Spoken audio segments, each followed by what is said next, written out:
Some acts of courage reveal the cowardice in everyone watching. Some sacrifices force a whole town to face what they've become. Clara James was a livery girl with a limp in a place where horses mattered more than people.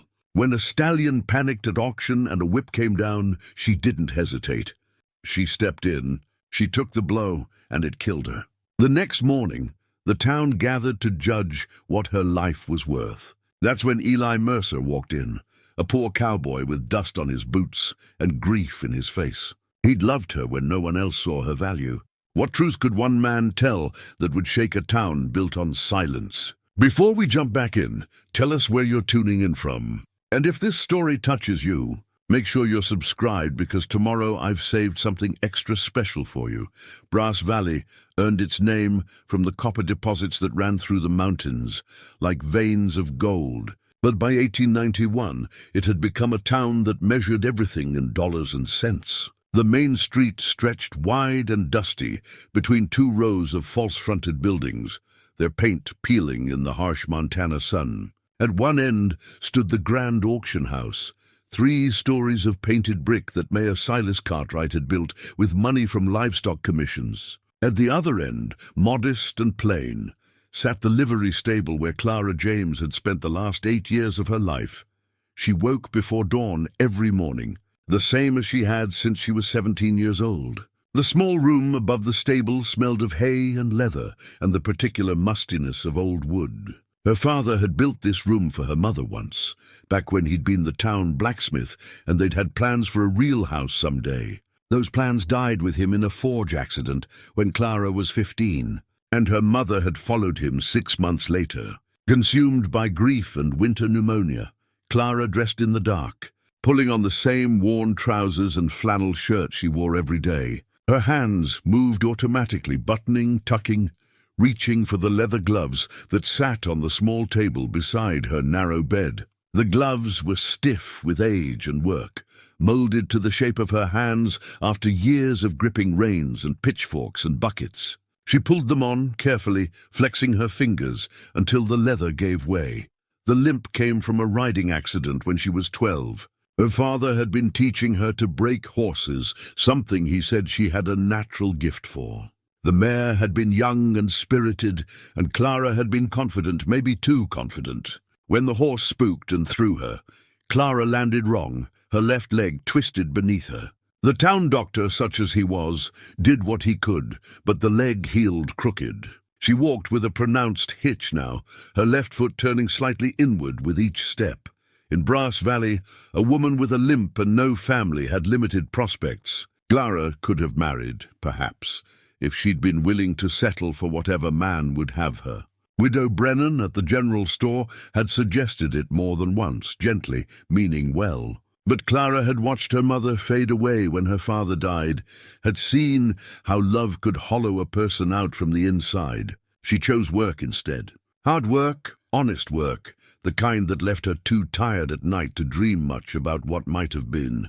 The livery stable was her domain. She mucked stalls, measured out feed, brushed coats until they gleamed, treated injuries and gentled nervous animals with a patience that seemed inexhaustible. She kept a ledger, too, a careful record of every horse that passed through. Not just names and dates, but notes about temperament, diet, peculiar habits. She wrote that the grey mare in stall 3 preferred her water lukewarm, that the chestnut gelding in stall 7 was afraid of sudden movements, that the paint horse in stall 2 would only eat if you stayed and talked to him while he chewed.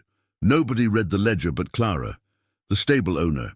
A man named Horace Petty couldn't see the point of it. Horses were horses, he said, and as long as they were fed and watered and available when their owners wanted them, that was enough. He paid Clara barely enough to keep herself in flour and beans, and she supplemented her income by taking in mending work at night. Her eyes straining in the lamplight as she repaired torn shirts and split seams for the women in town who had better things to do. The social order in Brass Valley was as fixed as the mountains. At the top sat men like Mayor Cartwright and Thomas Vale, the rancher who owned 3,000 acres of prime grazing land and a herd that numbered in the hundreds. They wore tailored suits and kept accounts with banks in Helena. Their wives hosted teas and charity drives and spoke in careful, cultivated voices about culture and refinement. Below them came the merchants and professionals, the banker, the lawyer, the better class of shopkeepers. They aspired to the level above them, always conscious of appearances, always calculating the social cost of every word and action. Then came the laborers, the cowboys, the men who worked with their hands and their backs. They were necessary but forgettable, present at every function but never quite included. And below them, almost invisible, came people like Clara, people who served without being seen, who enabled the town's prosperity while barely surviving themselves.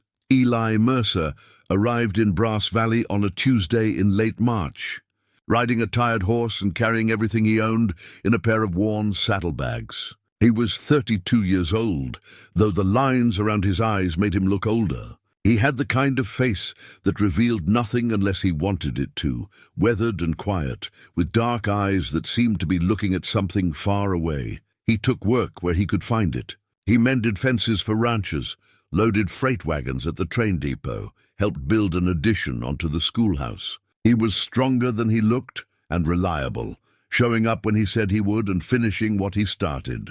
People hired him and paid him and forgot about him as soon as he left. He stabled his horse at Clara's livery, a bay mare named Rosie, who was getting on in years but still had heart. Clara noticed immediately how gently he handled the animal, how he checked her hooves himself and spoke to her in a low, steady voice that the horse leaned into like a caress. "She's been with me a long time," Eli said the first day, not quite meeting Clara's eyes. "I'd appreciate it if you'd keep an eye on her. She's got a sensitive stomach, and sometimes she gets anxious if there's too much noise." Clara nodded, making a mental note. "I'll put her in the back stall. It's quieter there. And I'll make sure her feed is fresh, nothing moldy or dusty." Something shifted in Eli's expression, a loosening around his mouth that might have been the beginning of a smile. "Thank you," he said, and he meant it. That was how it started, with small recognitions, tiny moments of being seen. Eli began stopping by the stable in the evenings after his work was done, ostensibly to check on Rosie, but really, Clara suspected, because he didn't have anywhere else to go. The boarding house, where he rented a room, was cheerless and crowded, full of men who drank too much and talked too loud. At first, they didn't speak much. Eli would brush Rosie down, while Clara finished her evening chores, their movements comfortable in the quiet. But gradually, words began to fill the spaces between them. Small things at first, observations about the weather, questions about which horses were whose, shared complaints about difficult customers, then slowly, deeper things. Clara learned that Eli had grown up in Kansas, on a farm that failed when he was 16. His father had been a stubborn man, refusing to adapt to changing times. And when the bank foreclosed, he'd simply walked away into the prairie and never came back. Eli's mother had moved east to live with her sister, and Eli had headed west, looking for something he couldn't quite name. "I worked cattle drives for a while," he told her one evening, his hands steady on the curry comb. "Spent years just moving, never staying anywhere long enough to matter. Got so I didn't know how to be still anymore. What changed?" Clara asked. He was quiet for a long moment. "Got tired of running, I guess. Figured maybe it was time to see if I could stand in one place without the ground giving way." Clara understood that. She'd spent her whole life in Brass Valley, but in a way she'd been just as rootless. Never quite belonging, never quite finding solid ground. She told him about her parents, about the accident, about the small dreams she allowed herself. She'd been saving money for years, tucking away every spare coin. She wanted to buy a little piece of land somewhere, nothing grand, just enough for a cabin and a corral. Enough to keep a few horses of her own, to train them properly, to give them the kind of care she knew they deserved. "How much more do you need?" Eli asked. "Another 2 years, maybe 3 if the winters are hard." She smiled, but it didn't quite reach her eyes. "I'll be 30 then. Old to be starting a new life, but better late than never, I suppose." "You're not old," Eli said, and the way he said it made her look up. He was watching her with an expression she couldn't quite read, something gentle and fierce at the same time. "You're brave." That's rarer than youth and worth a hell of a lot more. Nobody had ever called Clara brave before. People called her capable, or reliable, or occasionally unfortunate. But brave, that was something else entirely. They began sharing meals sometimes, simple things, cobbled together from what little they each had. Clara would make biscuits and beans, and Eli would contribute whatever he'd earned that day. A jar of jam, a piece of salt pork, once an entire apple pie that someone had given him as payment for a roofing job. They ate in the stable's tack room, sitting on overturned crates, and Clara found herself laughing in a way she hadn't in years. The town noticed, of course. Towns like Brass Valley always noticed when people stepped outside their assigned roles. Widow Brennan mentioned it kindly, saying she was glad Clara had found a friend. Others were less charitable. Mayor Cartwright's wife remarked loudly at church that it was unseemly for an unmarried woman to entertain men in her living quarters. Never mind that the living quarters was a drafty room above a stable, and the entertaining was sharing beans by lamplight. Thomas Vale, the wealthy rancher, made his thoughts clear one afternoon when he came to check on a horse he was boarding before auction. He looked at Clara with cold assessment, the way he might evaluate a piece of equipment. "You want to be careful, girl," he said. "That drifter you've taken up with, he's got no prospects, no property, nothing to his name. Man like that will drag you down if you let him. Not that you're positioned to be particular, but still, have some sense." Clara kept her eyes on the horse she was grooming, her hands steady, even though her jaw was tight. "Mr. Mercer pays for his horse's keep on time and treats his animal with respect. That's all I need to know about him," Vale snorted. "Suit yourself. Just remember, when he moves on, and he will, you'll still be here and people will remember."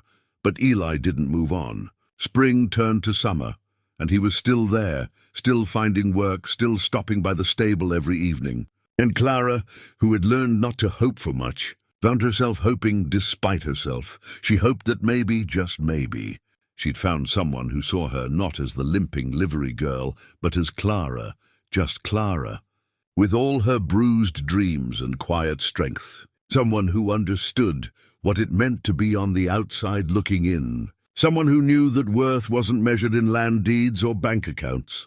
And Eli, for his part, had found something he hadn't been looking for, a reason to stay. In Clara's steady presence, in her unshakable dignity, in the way she moved through the world with grace, despite everything trying to drag her down. He saw something that felt like home. Neither of them spoke of it directly.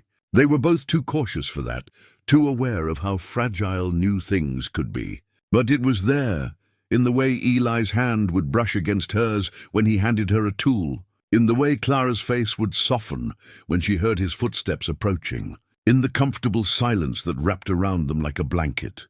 In a town built on hierarchy and appearances, they were building something different, something real and quiet and honest. It didn't announce itself with fanfare or demand recognition. It simply existed, two people finding each other in the spaces nobody else thought to look. And then came the announcement. Thomas Vale was holding a grand auction, the biggest of the season. He'd acquired a stallion, a magnificent black animal with a wild streak and perfect bloodlines. The horse had cost him a small fortune, and he intended to recoup that investment, and then some. The auction would be held in Mayor Cartwright's hall, with buyers coming from as far as Wyoming and Idaho. Clara would be there, of course, working. Vale always requested her specifically for his horses. She had a way with difficult animals, and Tempest, that was the stallion's name, was proving to be exceptionally difficult. She'd been caring for him for 3 weeks, ever since Vale brought him to town. Tempest was beautiful and terrified, a dangerous combination. Someone had mishandled him before, had tried to break his spirit with violence and fear. Clara could see it in the way he flinched at sudden movements, in the whites of his eyes, in the tension that never quite left his muscles. She'd been patient with him, earning his trust inch by inch. She'd learned that he calmed when she hummed, that he preferred carrots to apples, that he needed space and time and gentleness. She'd even gotten Eli to help sometimes, showing him how to move slowly, how to read the horse's body language. how to offer comfort without demanding submission. "He's not mean," Clara told Eli one evening as they watched Tempest from outside his stall. "He's just scared. Someone hurt him, and he hasn't forgotten." "Sounds familiar," Eli said quietly, and Clara knew he wasn't just talking about the horse. The night before the auction, Clara stood in Tempest's stall for a long time, her hand on his neck, feeling the wild beat of his heart under her palm. "Tomorrow's going to be hard," she told him. "There'll be noise and crowds and people who don't understand you. But I'll be there. I promise. I won't let anyone hurt you if I can help it." The stallion lowered his head, his breath warm against her shoulder. And Clara, who had learned long ago that promises were fragile things, made one anyway. The auction hall blazed with lamplight, every sconce burning bright to show off the merchandise.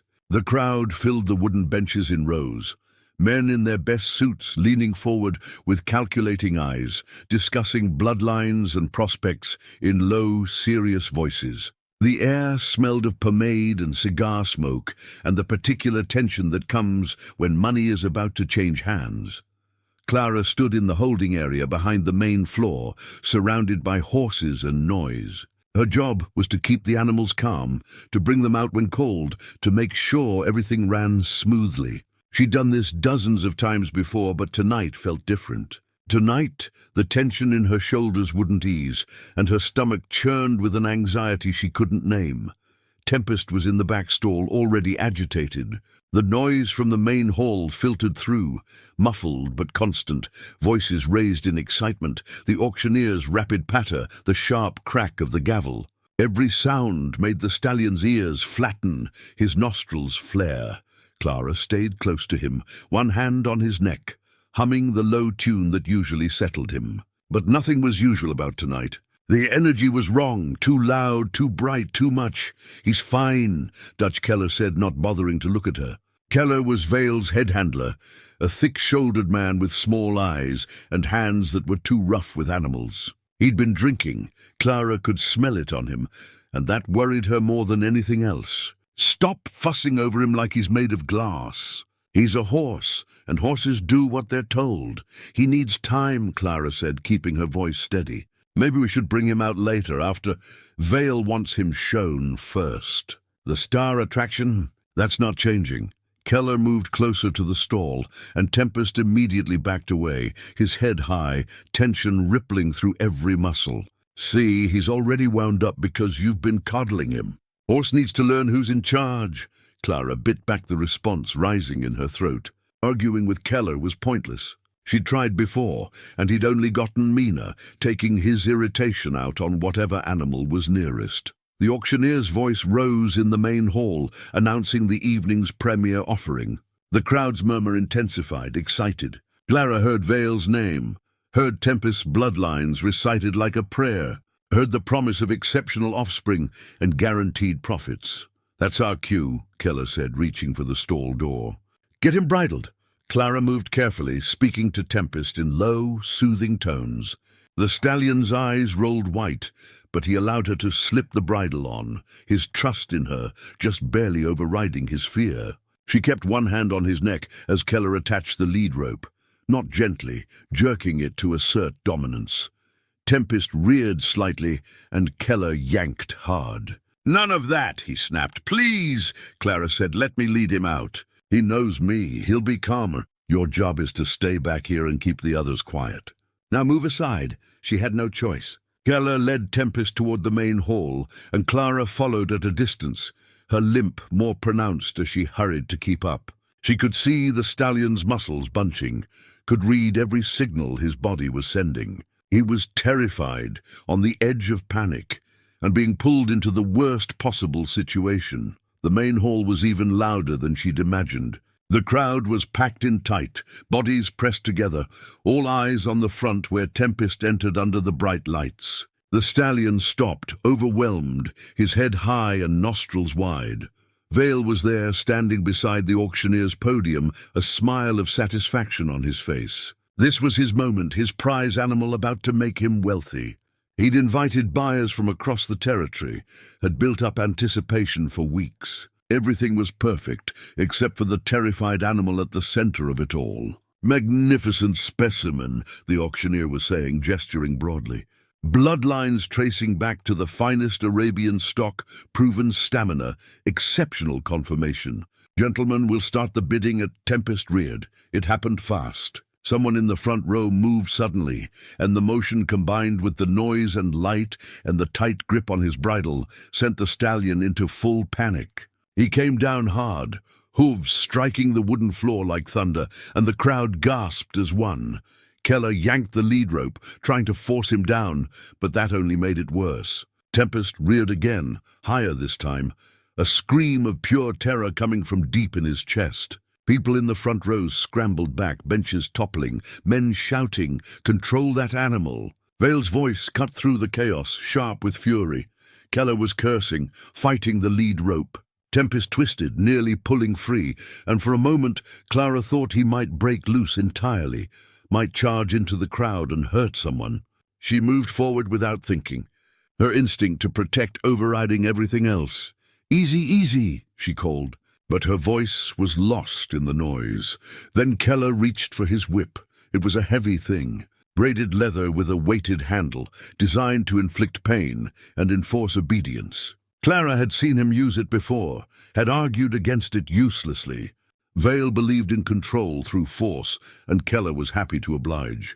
The whip came up high, Keller's arm cocked back. Tempest saw it coming, and something in his eyes changed, from fear to something darker, something broken. He was going to bolt or fight or both, and people were going to get hurt.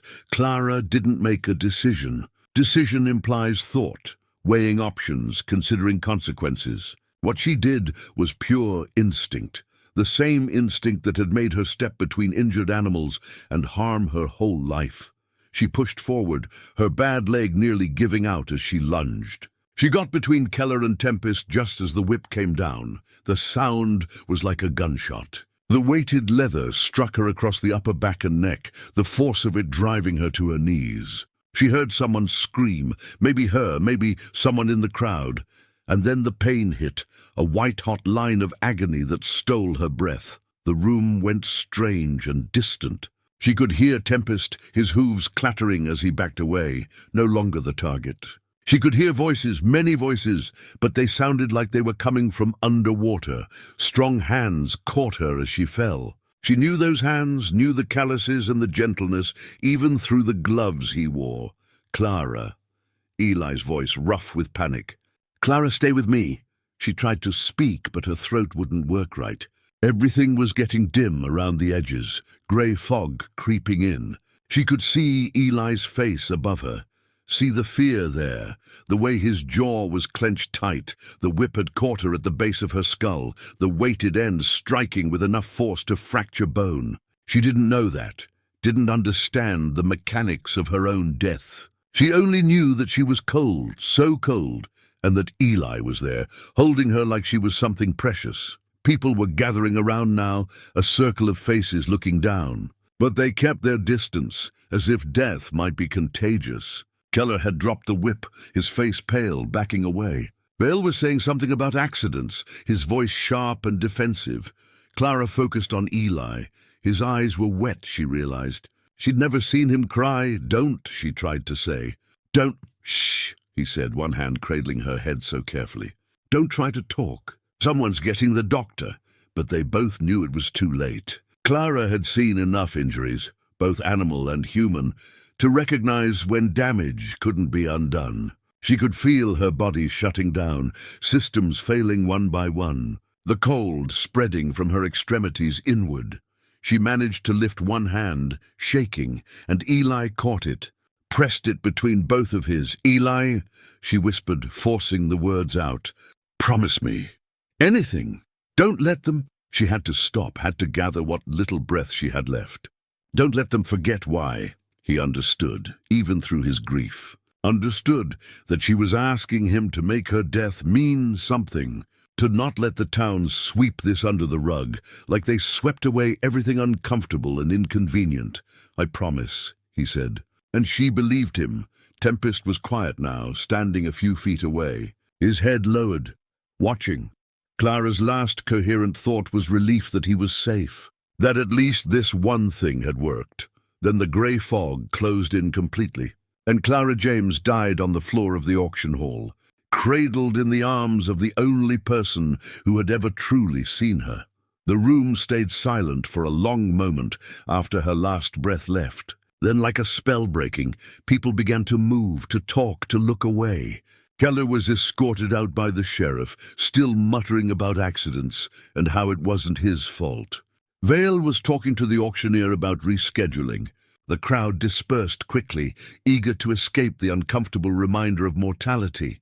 Only Eli stayed, holding Clara's body, memorizing her face. The undertaker came eventually, gentle and professional, but Eli refused to let go until he'd said everything he needed to say, all the words he should have spoken when she could hear them. Outside, the night was clear and cold, stars scattered across the sky like scattered seed. Inside the auction hall, Clara's blood had already been mopped up, the benches righted, the signs of tragedy efficiently erased. By midnight, the building was locked and dark, as if nothing had happened at all. But Eli sat vigil through the night beside Clara's body at the undertaker's parlor, and in his grief he began to plan. She'd asked him not to let them forget. He wouldn't, whatever it took. He would make sure that Clara's death, Clara's life, would be remembered for what they truly were, a testament to courage in a place that had forgotten what courage meant. The sun rose on a town determined to forget. By morning, the official story had already solidified into something digestible, something that required no uncomfortable introspection. Tragic accident. No one to blame. These things happen when you work with animals. Very sad, of course, but what can you do? Eli heard it all from his corner table at the boarding house, where the other men talked over their breakfast coffee. They spoke about Clara the way they might discuss a broken wagon wheel or a storm-damaged roof. Unfortunate, inconvenient, but ultimately not worth dwelling on. That limping girl from the stable, one said, shaking his head. Should have known better than to get between a handler and his horse. Vale's beside himself, another added. Lost a fortune on that stallion. Nobody's going to bid on an animal that's got a death attached to it. Eli's hands tightened around his coffee cup, but he said nothing. Not yet. He'd learned long ago that anger without direction was just noise. He needed to think, to plan, to figure out how to honor the promise he'd made. The funeral was scheduled for that afternoon. Quick and simple. Clara had no family to object to the speed, no one to insist on proper mourning. The undertaker, a decent man named Marcus Webb, who'd known Clara's father, had arranged things quietly. There would be a brief service at the cemetery, a few words from the minister, and then it would be done. Eli spent the morning at the livery stable, the only place that still felt like Clara. He'd taken over her duties without being asked, feeding the horses, mucking the stalls, checking the careful notes in her ledger. Horace Petty, the stable owner, had been relieved to have someone step in, though he'd made it clear the arrangement was temporary. "Can't pay you what I paid her," Petty said, not meeting Eli's eyes. "She worked for almost nothing, and even that was charity on my part. You understand." Eli understood perfectly.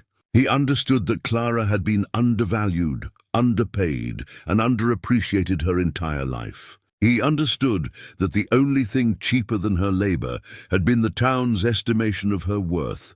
He found himself drawn to Tempest's stall. The stallion had been returned to the stable after the auction debacle, and no one quite knew what to do with him now. Vale wanted him gone, but the horse's reputation was ruined. Who would buy an animal that had, indirectly, caused a woman's death? Tempest stood in the corner of his stall, head low, ears back. He looked diminished somehow, as if Clara's death had taken something from him too. When Eli approached, the horse didn't rear or panic. Instead, he raised his head and looked at Eli with eyes that held something almost like recognition. "She died for you," Eli said quietly. "I hope you know that. I hope it matters." The stallion took a step forward, then another, until he was close enough for Eli to touch. Eli reached out slowly, his hand finding the spot on Tempest's neck where Clara used to rest hers. The horse leaned into the contact and Eli felt his throat tighten. "I made her a promise," he continued, speaking to the horse because there was no one else who would understand. "I told her I wouldn't let them forget. But I don't know how to make that happen. In a town like this, money talks and everything else is just wind." Tempest breathed out heavily, a sound that might have been agreement. The funeral drew a small crowd, though Eli suspected most came out of obligation rather than genuine grief. Widow Brennan was there, weeping quietly into her handkerchief. A few of the men Clara had done mending for attended, looking uncomfortable in their Sunday suits. Horace Petty came, standing at the back, already calculating how to replace her.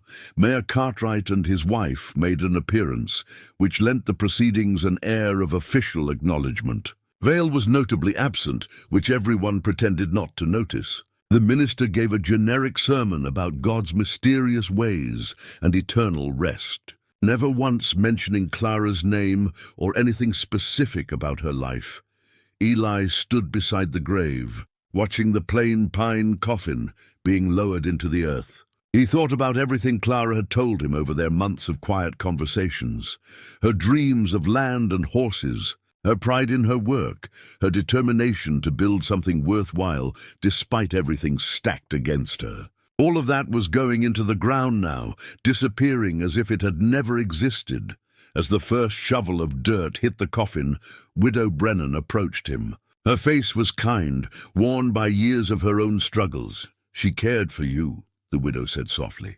"I could see it in how her face would light up when you came by.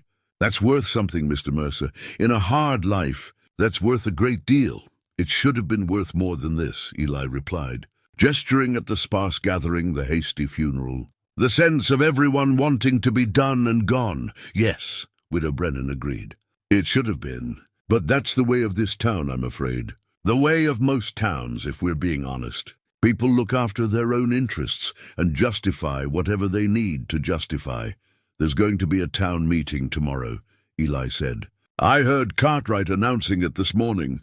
They're going to discuss the incident. Make sure something like this doesn't happen again." "That's what he said anyway. And you think they'll actually do something?" "No," Eli said. "I think they'll find a way to blame Clara for her own death, or they'll call it fate, or they'll make some token gesture that changes nothing, unless someone forces them to face what really happened." Widow Brennan studied his face. "You're planning to speak, aren't you?" "I made a promise, Mr. Mercer," she said carefully. "You're not a man of property or standing in this town. If you speak against Vale, against the way things are done, they'll dismiss you. Or worse, they'll run you out entirely." "Is that really what Clara would have wanted?" Eli looked at the fresh grave, at the mound of earth that covered the only person in years who'd made him feel like he belonged somewhere. "She asked me not to let them forget why she died," he said. "She knew what this town is. She'd lived at the bottom of it her whole life. And she still thought it was worth trying to make them see. If she could believe that, then I owe it to her to try." The widow nodded slowly. "Then you'll need help. They won't listen to a lone drifter, no matter how righteous your cause. I don't expect anyone to risk themselves for me. This isn't about you, Mr. Mercer. It's about Clara, and it's about every person in this town who's been overlooked and undervalued." She straightened her shoulders, decision made.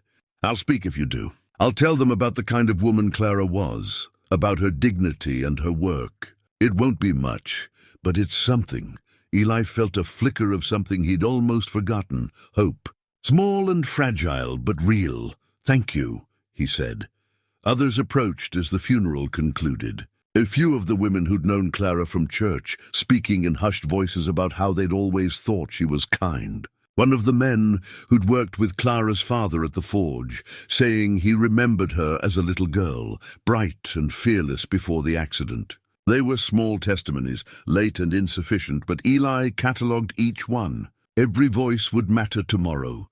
That evening, Eli returned to the boarding house and found a notice on the door. The town meeting had been officially called for the next morning at 10 o'clock. The purpose, according to the notice, was to review safety protocols at the auction house and to put the unfortunate incident behind them so the town could move forward. Eli read it 3 times, his jaw tightening with each pass.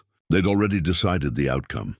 The meeting was just theater, a way to look responsible without actually changing anything. He went up to his room and pulled out the small bag where he kept his few valuables. Among them was a letter yellowed with age that he'd carried for years. It was from his mother, written just before she'd left Kansas. In it, she told him that running from hard things didn't make them easier. It just meant you carried them longer. He'd spent 15 years proving her right. He wasn't running anymore. Eli sat at the small desk by the window and began to write. He wasn't an educated man, and the words came slowly, but he wrote everything he wanted to say. About Clara's life, about her character, about what her death revealed about Brass Valley's soul. He wrote until his hand cramped and the lamp oil ran low, until he'd captured as much truth as he could fit on paper. Outside, the town slept peacefully, secure in its hierarchies and certainties. But in a cramped boarding house room, by the light of a dying lamp, a poor cowboy with nothing to lose prepared to shake that certainty to its foundation. Tomorrow he would stand before them all. Tomorrow he would keep his promise. Tomorrow he would make them remember why. The town hall filled early, benches crowded with people who sensed that something more than routine business was about to unfold. Word had spread in the way it always did in small towns, whispered conversations at the general store, knowing looks exchanged after church, rumors dressed up as concern. Everyone knew that Eli Mercer planned to speak, and everyone had an opinion about whether he had the right to do so. Mayor Cartwright stood at the front of the room, flanked by the town council members, 4 men who owned the largest businesses and properties in Brass Valley. They sat behind a long table like judges at a tribunal, expressions carefully neutral. Thomas Vale was among them, which Eli noted with a bitter twist of recognition. Of course Vale would be there. Of course, the man whose horse and handler had caused Clara's death would help decide what her death meant. Eli arrived with Widow Brennan beside him. She'd insisted on walking with him, saying that a man entering alone would be dismissed faster than one with respectable company. She wore her best black dress, severe and proper, and carried herself with a dignity that made people nod as she passed. They found seats near the middle, not so far back as to seem afraid, not so forward as to seem presumptuous. Eli carried Clara's work gloves in his coat pocket, the leather warm against his ribs. He'd found them in her room at the stable, laid out carefully on her small table, as if she'd meant to put them on again in the morning. He'd taken them as a talisman, a reminder of what he was fighting for. Mayor Cartwright called the meeting to order with a sharp rap of his gavel. The murmur of conversation died quickly, and all eyes turned forward. "Thank you all for attending," Cartwright began, his voice carrying the practiced authority of a man accustomed to being heard. "We've called this meeting to address the tragic events that occurred 2 nights ago at the auction house. It's important that we come together as a community to process what happened and to ensure that such accidents are prevented in the future." Accidents. The word hung in the air like smoke. Eli felt the widow stiffen beside him, but she remained silent. "First, let me say that our hearts go out to Miss James's memory," Cartwright continued. "She was a hard-working member of our community, and her loss is felt by all of us. The circumstances of her passing were deeply unfortunate, and we want to acknowledge that grief." More empty words, Eli thought. Acknowledgement without accountability, grief without action. Cartwright gestured to the council members. "We've asked Sheriff Dawson to present his findings from the investigation."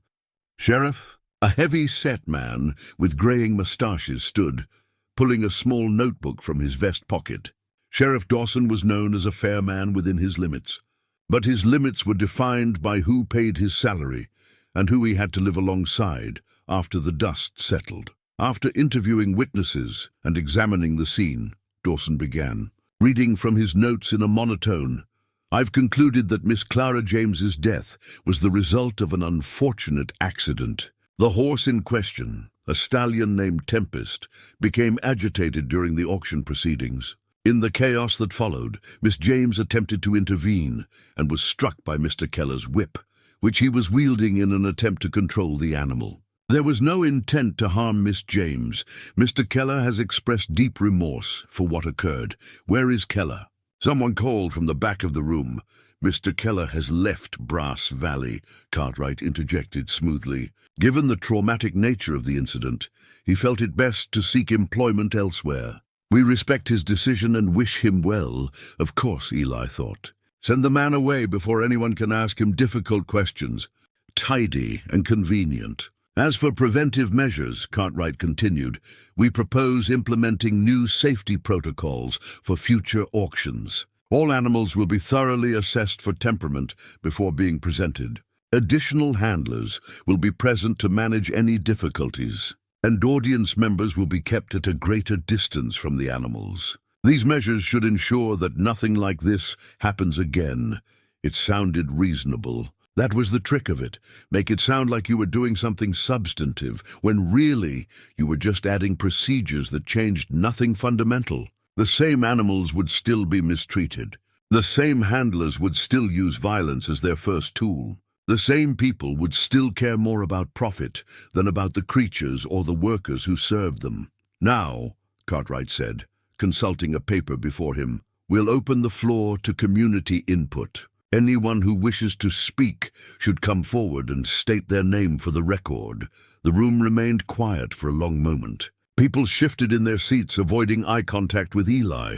They knew he wanted to speak, but they also knew that speaking against the town's powerful interests was a good way to make your life difficult. Then Widow Brennan stood. The rustle of surprise went through the crowd like wind through grass. Women didn't typically speak at town meetings unless it was about church social matters or charitable drives. A widow speaking about something as contentious as this was almost unheard of. State your name, please, Cartwright said, a note of wariness in his voice. Ida Brennan. I run the general store, as most of you know. Yes, of course, Mrs. Brennan. What would you like to say? She straightened her shoulders, her voice clear and steady. I want to speak about Clara James. Not about the accident, but about the person. I knew Clara from the time she was a little girl. I watched her after her father died, watched her take on work that would have broken most grown men. She never complained, never asked for anything she hadn't earned. She lived with dignity in circumstances that offered her none. Cartwright shifted uncomfortably. Mrs. Brennan, while we appreciate the sentiment, the purpose of this meeting is to discuss. I know what the purpose is, the widow interrupted, and a gasp went through the room at her directness. You want to put this behind you as quickly as possible. You want to make it about procedures and protocols, so you don't have to think about what actually happened. But I'm going to say this anyway, because Clara deserves at least this much. She died protecting that horse from being beaten. She saw suffering and stepped in to stop it. That's not an accident, that's a choice. And the fact that she had to make that choice tells us something about this town that you don't want to hear. Mrs. Brennan. I'm finished, she said, and sat down. The room erupted in whispers, some scandalized, some approving, all shocked. Eli felt a surge of respect for the widow. She'd done what she said she would, had spoken her truth despite the cost. Now it was his turn. He stood, and the whispers intensified. Mayor Cartwright's expression tightened, and Eli saw Thomas Vale lean forward. Eyes hard. State your name, Cartwright said. His voice flat. Eli Mercer, Mr. Mercer, you're fairly new to Brass Valley. As I understand it, I've been here 6 months. And what is your occupation? I work where I'm hired. On jobs, mostly. Cartwright nodded slowly, making sure everyone understood what kind of man Eli was. Rootless, propertyless, without standing. What would you like to say? Eli reached into his coat pocket and pulled out Clara's gloves. He held them up so everyone could see, worn leather, shaped by years of honest work, stained with sweat and dirt, and the evidence of a life spent in service. These belonged to Clara James, he said. I found them in her room. She wore them every day, working with horses, working to build something for herself. She was saving money to buy a piece of land. Did any of you know that? The room was silent now, all attention on him. She had dreams. Eli continued, his voice steady despite the emotion threatening to break through. Small dreams, reasonable dreams. A cabin, a corral, a few horses of her own. Nothing grand. She would have been 30 when she saved enough. That's how long it takes when you're paid almost nothing for work that keeps this town running. Mr. Mercer, Cartwright interrupted. We sympathize with your loss, but do you? Eli's voice sharpened. Do you sympathize? Because from where I'm standing, it looks like you're working very hard to make sure no one thinks too much about why Clara is dead. You want to call it an accident, file it away, and move on. But I was there. I held her while she died. And I know what she would have wanted me to say. Thomas Vale stood abruptly. This is inappropriate.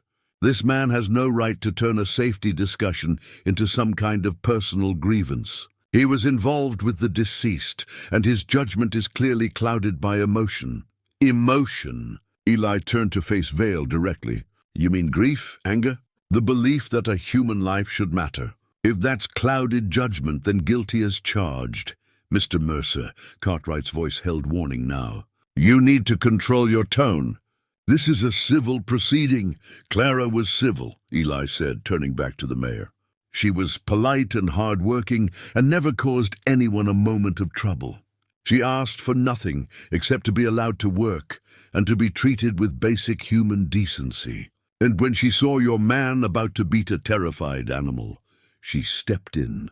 That's who she was. That's why she died. And if this room can't face that truth, then this whole meeting is a lie. The room exploded in reaction, some shouting agreement, others outrage. Cartwright banged his gavel repeatedly, calling for order. Vale was on his feet now, pointing at Eli, demanding he be removed. Other council members were conferring in urgent whispers. Through it all, Eli stood firm, Clara's gloves still clutched in his hand. He'd kept his promise. He'd made them see, even if just for a moment, even if they chose to look away afterward. The gavel finally brought relative quiet. Cartwright's face was red, his composure shaken. Mr. Mercer, you've had your say. Now sit down, or I'll have the sheriff escort you out. Eli met his eyes, saw the desperation there, the need to regain control, to push this back into manageable shapes. He could push further, could force the confrontation to its breaking point. But he could also feel the room's energy, could sense that some seeds had been planted despite the hostile soil. I'll sit, Eli said.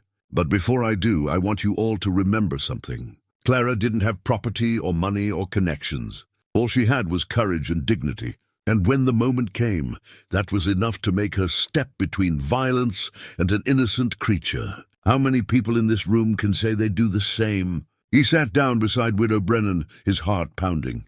She reached over and squeezed his arm briefly, a gesture of solidarity. The meeting continued, but the atmosphere had changed. Cartwright rushed through the remaining agenda, accepting the proposed safety measures by unanimous council vote and declaring the matter closed. But people weren't listening the way they had been. They were thinking, remembering, questioning. As the meeting adjourned, Eli felt eyes on him, some hostile, some curious, some grateful. The battle wasn't won, might never be won in the way he hoped. But Clara's story had been told. Her life had been acknowledged as something more than a footnote to Vale's business dealings. It was a start. The consequences came swiftly. By noon the same day, Eli found himself without work. The rancher, who'd hired him to repair fences, sent word through a foreman that his services were no longer needed. The freight company at the depot suddenly had enough hands. Even the small jobs he'd been counting on, replacing shingles, clearing drainage ditches, evaporated like morning dew under a harsh sun. He wasn't surprised. He'd known that speaking out would cost him. In a town like Brass Valley, economic pressure was the preferred method of punishment. No need for overt threats or violence when you could simply make it impossible for a man to earn his bread. Horace Petty found him at the stable that afternoon, his round face apologetic but firm. I'm sorry, Mercer, but I'm going to have to let you go. I've got to think about my business, and Vale's made it clear that anyone who employs you will find themselves short of customers. Eli had been mucking out stalls, the familiar rhythm of work providing temporary solace. He leaned the pitchfork against the wall and pulled off his gloves, not Clara's, which he'd tucked safely in his room, but a borrowed pair from the stable. "I understand," he said, because he did. Petty wasn't a bad man, just a practical one. And practicality in Brass Valley meant bending to the will of those with money and influence. "You should leave town," Petty added, lowering his voice. "Vale's not the forgiving sort, and you embarrassed him in front of everyone. The longer you stay, the harder it'll get." "Maybe so. Then why are you still here?" "Clara's gone, God rest her. Staying won't bring her back." Eli looked around the stable, at the horses Clara had tended with such care. "I made a promise. I'm not done keeping it yet." Petty shook his head. "You're a fool, Mercer." "A noble fool, perhaps, but a fool nonetheless." After Petty left, Eli finished the work he'd started, even though he wouldn't be paid for it. The horses needed care, regardless of human politics. As he worked, he thought about his next move. His savings were meager, enough for maybe 2 weeks of meals and his room at the boarding house. After that, he'd have to leave whether he wanted to or not, unless he could find another way. The widow found him as the sun was setting. She came through the stable door carrying a covered basket, moving with purpose despite her years. "Mr. Mercer," she said, setting the basket on a hay bale. "I thought you might be hungry." He was, though he hadn't allowed himself to think about it. When he lifted the cloth covering, he found bread still warm from the oven, cheese, dried apples, and a jar of soup. "Mrs. Brennan, I can't—" "Yes, you can, and you will. I won't have you starving on account of speaking the truth." Her tone brooked no argument. "Besides, it's the least I can do. What you did today took courage. Not many men would risk what you risked for someone who's already gone. I only said what needed saying.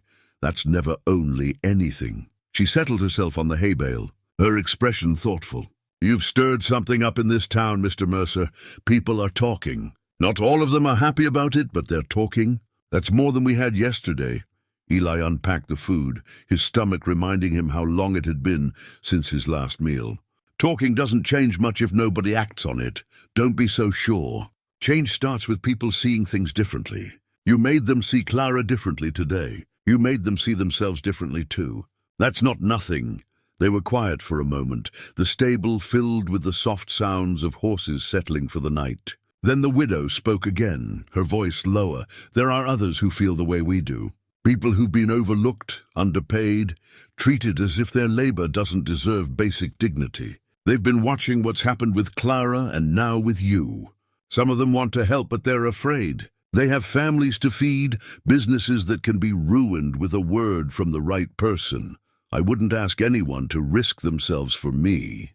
"It's not for you," she said gently. "It's for the idea that Clara represented. The idea that a person's worth isn't measured by their property or their social standing. That basic human decency should apply to everyone, not just those who can afford to demand it."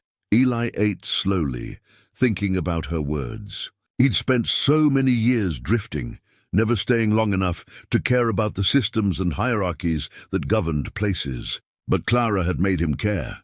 She'd shown him that it was possible to maintain your dignity even when the world conspired to strip it away. And now that he'd seen what she'd seen, he couldn't unsee it. "What would you have me do?" he asked. "Keep going. Keep reminding people what happened and why it matters. But be smart about it. Vale wants you gone, and if you give him an excuse, he'll make it happen through the sheriff or worse. Stay visible. Stay in public spaces where he can't move against you quietly. And give people time to find their courage.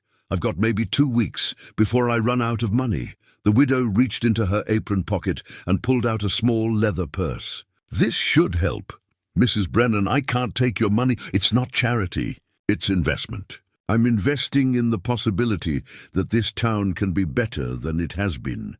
She pressed the purse into his hands. "Besides, I'm old enough and established enough that Vale can't hurt me the way he can hurt you. My store is the only place for 30 miles that carries certain goods. People need me. That gives me a freedom that most don't have, and I intend to use it." Eli looked at the purse, feeling the weight of coins inside. It was more than he'd expected, more than he deserved from someone he barely knew. But he understood what it represented, not just financial support, but solidarity. The widow was putting her money behind her words, making a bet that Clara's death could mean something beyond tragedy. "Thank you," he said, and meant it with everything in him. Over the following days, a strange sort of pattern emerged. Eli couldn't find paying work, but people found ways to help him anyway. A plate of food would appear at his boarding house door, left anonymously. Someone paid his room rent for another week without identifying themselves. When he went to the general store, Widow Brennan would quietly set aside items for him, refusing payment. More surprisingly, people began approaching him, always carefully, always in places where they wouldn't be observed by the wrong eyes. They'd share their own stories of mistreatment, of wages withheld, of dignity denied. A washerwoman told him about working 16-hour days for pennies. A ranch hand spoke of injuries that went untreated because complaining meant losing your job. A young mother described being turned away from the doctor's office because her husband was behind on payment. Each story was a thread in a larger tapestry, a picture of systematic exploitation that Clara's death had suddenly illuminated. These people had been invisible, their struggles considered inevitable or deserved. But now they were being seen, and they were beginning to see each other. Eli listened to all of them, witnessed their pain and anger and fear. He didn't offer solutions because he didn't have any, but he offered something perhaps more valuable, acknowledgement that their experiences were real and unjust, that they deserved better, that Clara had deserved better. Not everyone was supportive. Eli received threats too. Notes slipped under his door, warning him to leave town, rocks thrown at his window in the night, hostile glares from Vale's men whenever they crossed paths. The pressure was constant, designed to wear him down, to make staying more painful than leaving. But Eli had spent 15 years running from discomfort. He'd become very good at it, moving from place to place whenever things got hard. Clara's death had broken something in that pattern. She'd planted roots in him without him realizing it, had shown him that belonging somewhere meant being willing to fight for it. So he stayed. He stayed and endured the threats and the isolation and the creeping worry about what would happen when his money finally ran out. He stayed because Clara had asked him to remember why she died, and every day he remained was an act of remembrance. Tempest remained at the stable too, forgotten by everyone except Eli. Vale had washed his hands of the horse, unwilling to deal with an animal that had become a symbol of his own failures. No one else wanted to buy a horse with blood on its reputation. So Tempest stayed in his stall, and Eli cared for him the way Clara would have wanted. He'd spend hours with the stallion, gaining his trust the way Clara had. He'd talk to Tempest about her, about what she'd sacrificed, about how the horse's life had been valued above hers in the town's calculus. And Tempest would listen, his dark eyes intelligent and aware, as if he understood that his existence now carried a debt that could never be fully repaid. One evening, as Eli was brushing Tempest's coat, the widow appeared with news. "There's going to be another town meeting," she said. 2 weeks from now. Some of the merchants are calling for it. They want to discuss labor conditions, fair wages, worker safety. They're using Clara's death as the catalyst, but really, they're addressing things that have needed addressing for years. Eli paused mid-stroke. Will anything actually come of it? Maybe, maybe not. But the fact that they're willing to discuss it openly, that's progress. That's what you started when you stood up and spoke Clara's truth. Vale will fight it. Of course he will. So will others who profit from keeping things as they are. But for the first time in a long time, they're going to have to fight. They can't just assume everyone will stay silent anymore. Eli resumed brushing Tempest, his movements steady and methodical. The horse leaned into the grooming, a sign of trust that still felt like a gift. "I wish she could see this," Eli said quietly. "Wish she could know that her death mattered."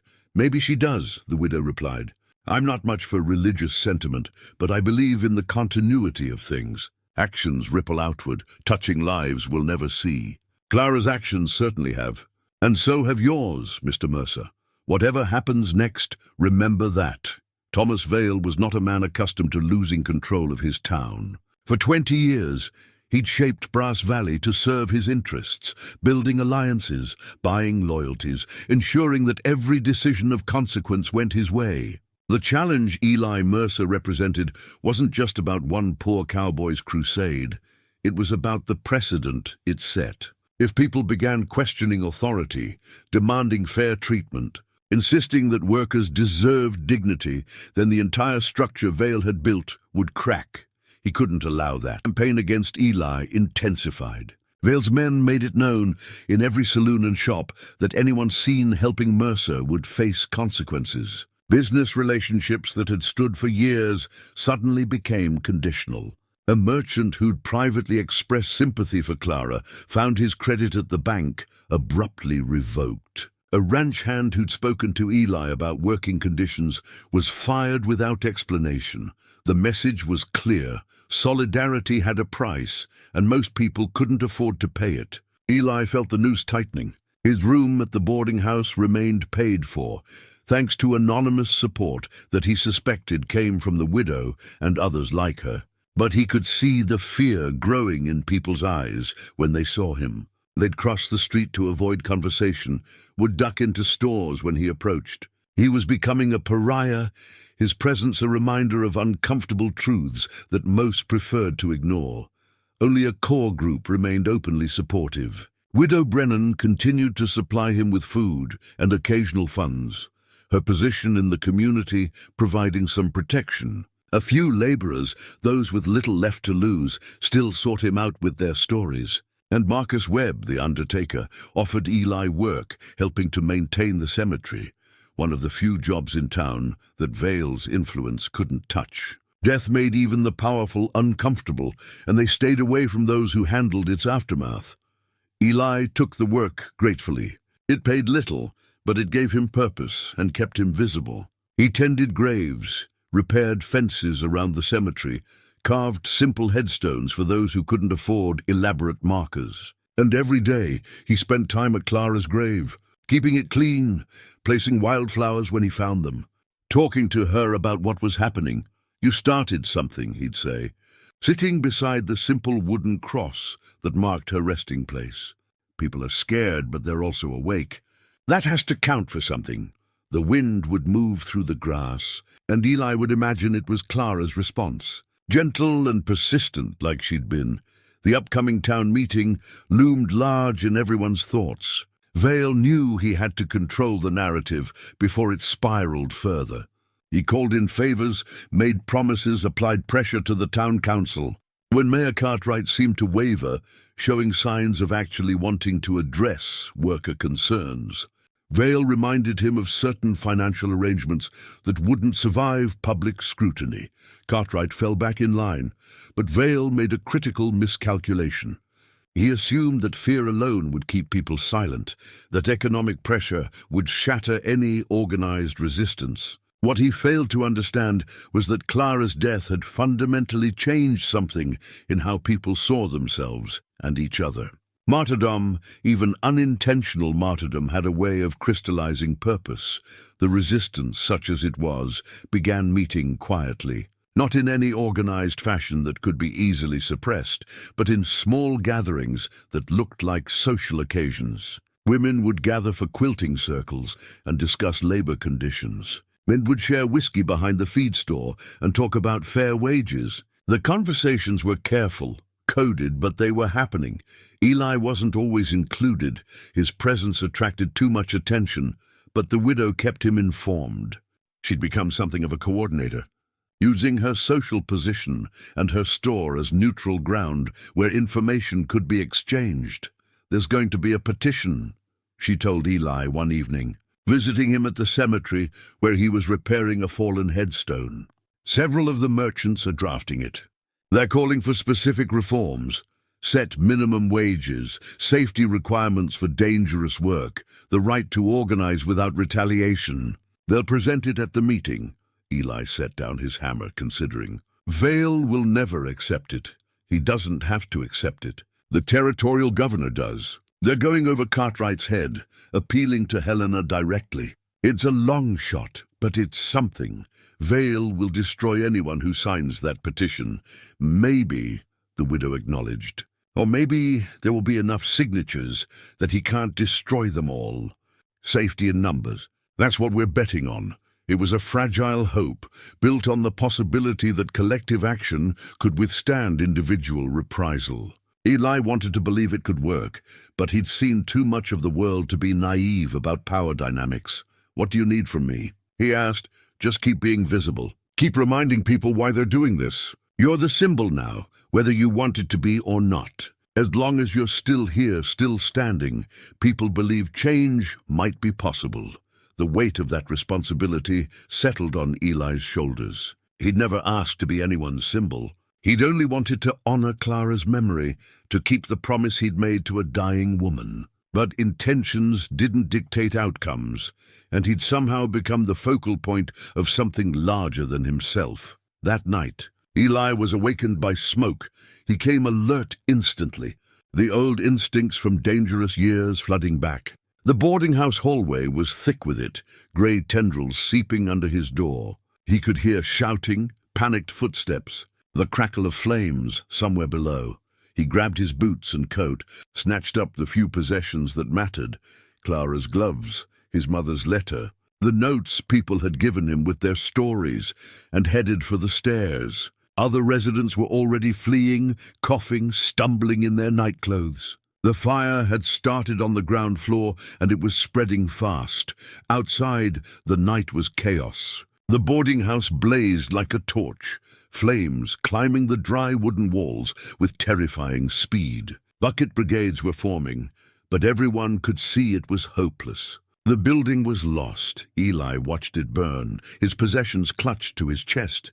Around him, other residents were crying, cataloguing what they'd lost. Some had nothing left but the clothes they wore. The boarding house owner, a widow herself, stood silent with tears streaming down her face, watching her livelihood reduced to ash. Sheriff Dawson arrived, taking statements, trying to establish how the fire started. The consensus formed quickly. A lamp must have been knocked over, a careless accident. These things happened in old buildings, with dry wood and cramped conditions, but Eli knew better. He'd smelled lamp oil, too much of it, in places where no lamp should have been. He'd seen the way the fire spread in multiple directions at once, following lines of accelerant. This was no accident. This was a message: leave town, or next time it won't be just a building. As dawn broke over the smoking ruins, Eli stood apart from the others, calculating his options. He had nowhere to sleep now, limited money, and enemies willing to resort to arson. The smart thing would be to take the hint, to pack what little he had left, and move on to the next town, the next temporary life. He thought about Clara, about the way she'd lived at the bottom of this town's hierarchy for years without giving up her dignity. He thought about all the people who'd shared their stories with him, trusting him to bear witness to their struggles. He thought about the petition being drafted, the fragile coalition forming around the possibility of change. If he left now, it would all collapse. Vale would have won, and Clara's death would be reduced to what the town had always intended, a tragic accident, quickly forgotten. Eli walked to the general store as soon as it opened. Widow Brennan took one look at him and immediately ushered him to the back room. "The boarding house," she said. And it wasn't a question. Burned down. Everyone made it out, but the building's gone. She studied his face. "And you think it wasn't an accident?" "I know it wasn't." The widow sat down heavily, suddenly looking every one of her 60 years. "Vale's getting desperate." "That's dangerous, Mr. Mercer. Desperate men don't follow rules." "Neither do I," Eli said quietly. "Not anymore. What will you do?" "Stay, find another place to sleep." "Keep going." He met her eyes.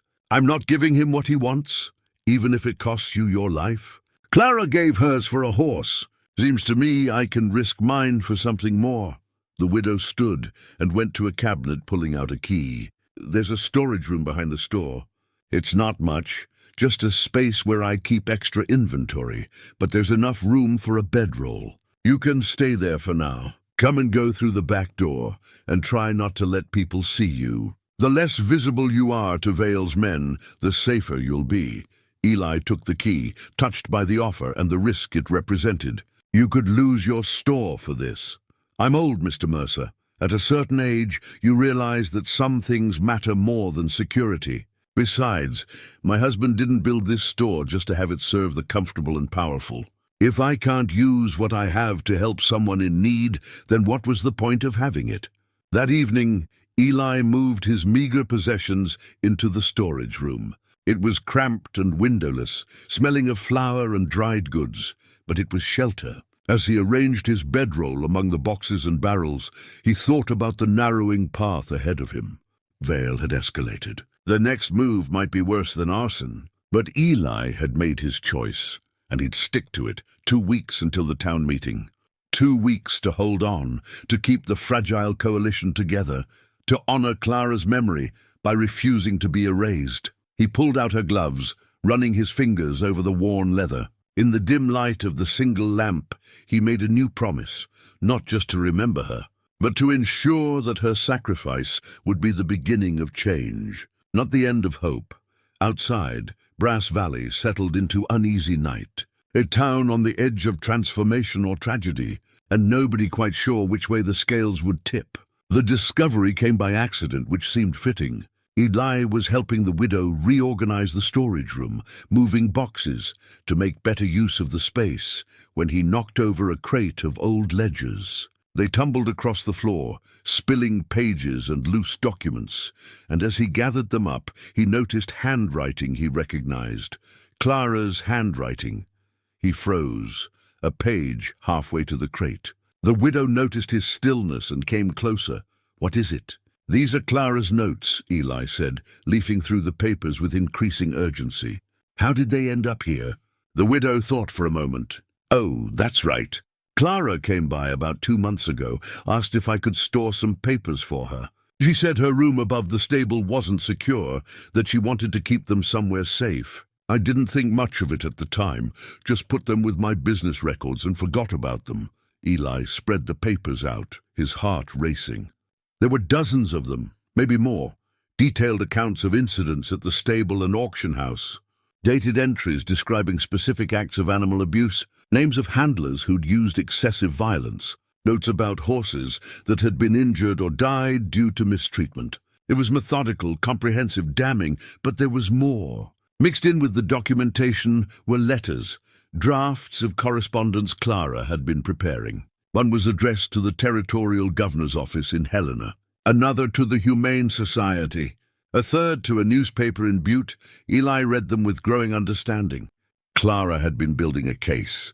She'd been documenting systematic abuse with the intention of exposing it, of forcing authorities to intervene. She'd been careful, patient, gathering evidence over months or perhaps years. And she'd been planning to submit it all just after the big auction, after Thomas Vale's prize stallion had been sold, when the timing would cause maximum impact and attention. "Lord in heaven," the widow breathed, reading over Eli's shoulder. "She was going to bring down Vale's entire operation.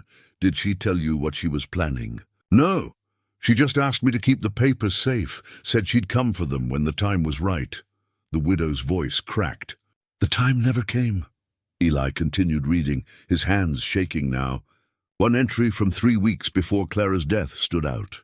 She'd written about Tempest, about how the stallion had arrived already traumatized, bearing marks of severe beating. She'd noted that Vale had purchased the horse cheap from a dealer known for abusive methods, intending to clean him up and sell him at a premium. But Tempest wouldn't settle, wouldn't respond to the harsh training methods Vale's men employed.